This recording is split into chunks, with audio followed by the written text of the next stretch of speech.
Resuming debate at third reading of Bill C-282, an act to amend the Department of Foreign Affairs Trade and Development Act, Supply Management, in the name of Mr. Thériault. Resuming debate, the Honourable Member for Regina Wascana. Off to an interesting start today. Well, thank you. Thank you, Mr. Speaker. I'm pleased to be able to speak today on Bill C-282. 7 years ago, U.S. President Barack Obama visited Ottawa and addressed parliamentarians here in the House of Commons. There was one line from his speech that received a standing ovation and was in all of the news stories that night. And that's when he said, "The world needs more Canada." The reason why President Obama's words received a standing ovation is because he was right. The world does need more Canada.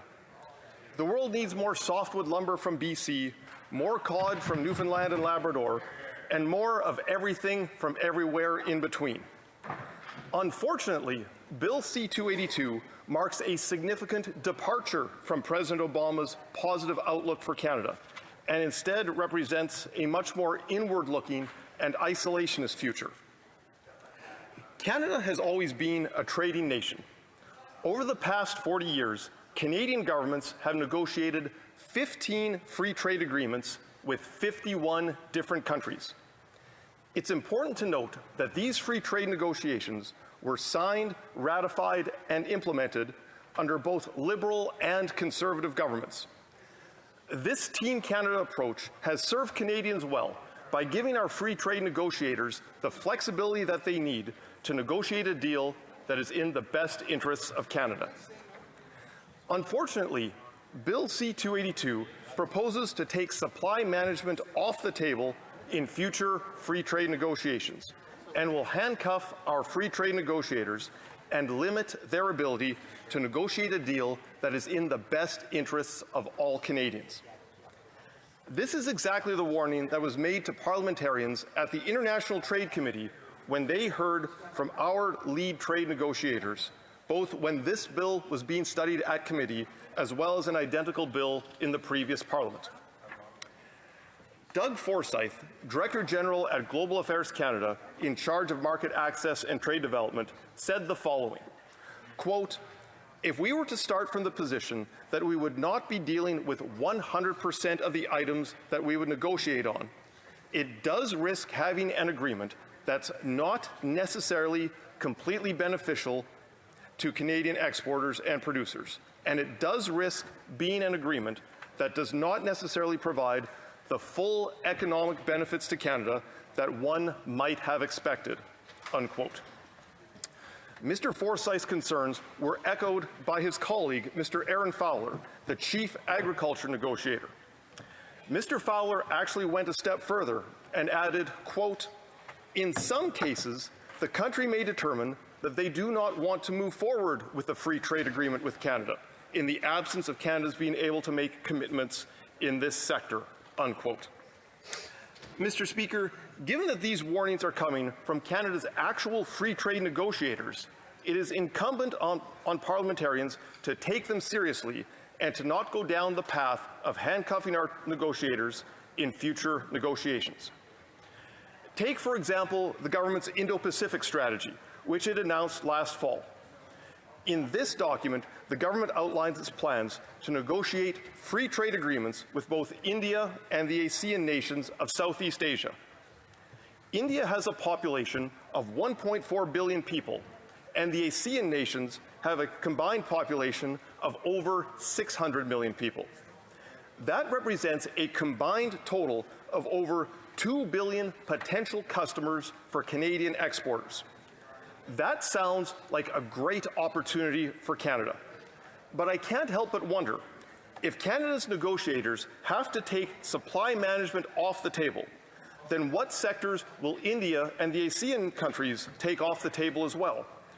What opportunities in these markets of 2 billion people will be lost to Canadian exporters? One also has to consider our trade relationship with our two closest neighbors, the United States and Mexico. Now, one may be tempted to say that because Bill C-282 applies to new free trade agreements only, and since Canada already has a free trade agreement with the United States and Mexico, then there's nothing to worry about.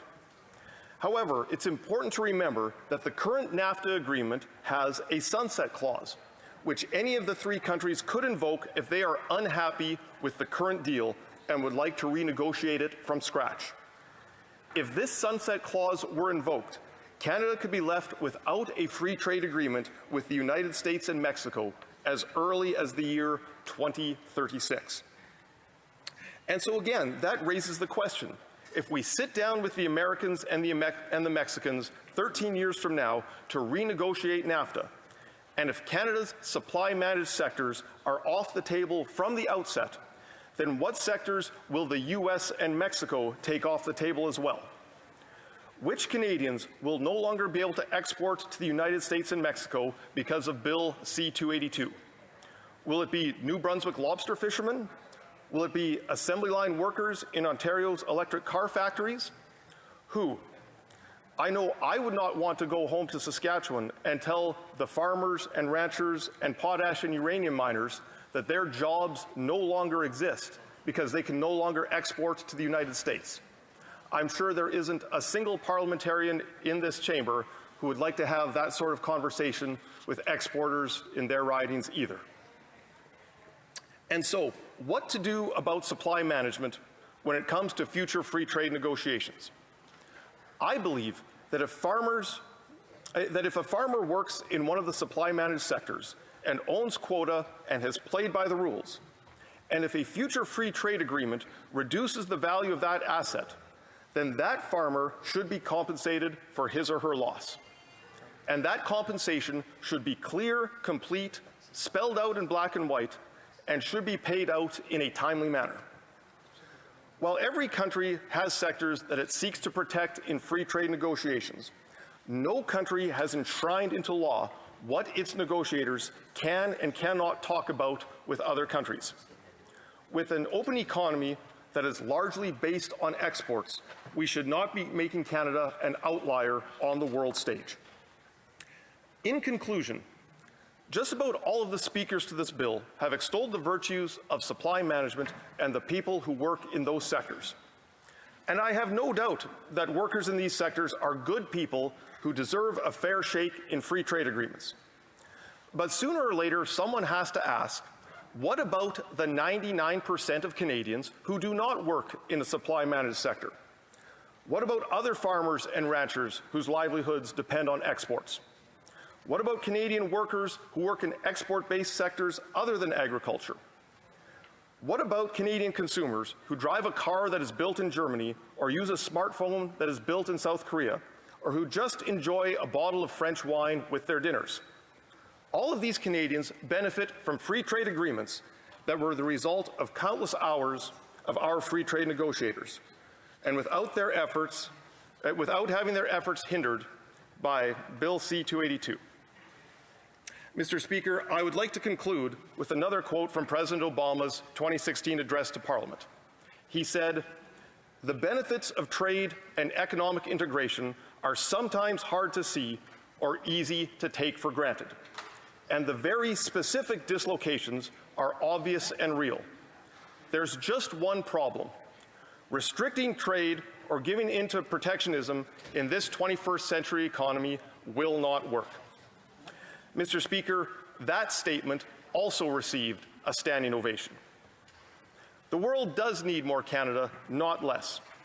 Bill C-282 is a step in the wrong direction, and I encourage all parliamentarians to vote against it. Thank you, Mr. Speaker. Before moving on to the next speaker,